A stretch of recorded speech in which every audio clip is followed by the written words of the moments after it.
திருப்பதி மலையில் நடந்து செல்பவர்கள் தங்கள் உடலை மேல் நோக்கி தலை நிமிர்ந்து நடந்து செல்லும் போது அந்த உடம்பின் மூலாதாரம் வலுப்பெறும்.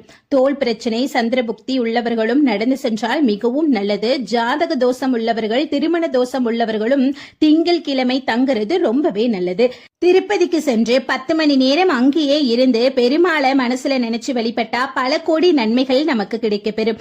காத்திருக்கும் நேரத்துல பெருமாளை மனசுல நிறுத்தி இறைவனின் திருநாமங்களை நாம மனசுக்குள்ள சொல்லிட்டு இருந்தாலே நம்மளோட பல பிரச்சனைகளுக்கு அந்த புண்ணிய பூமியில தீர்வு காண முடியும். ஆனா திருப்பதிக்கு போற பக்த கோடிகள் நிறைய பேரு என்ன நினைக்கிறாங்கன்னா, திருப்பதிக்கு போனாலே குடோன்ல அடைச்சு போட்டு 10 மணி நேரம் காக்க வச்சிடுறாங்கன்ற.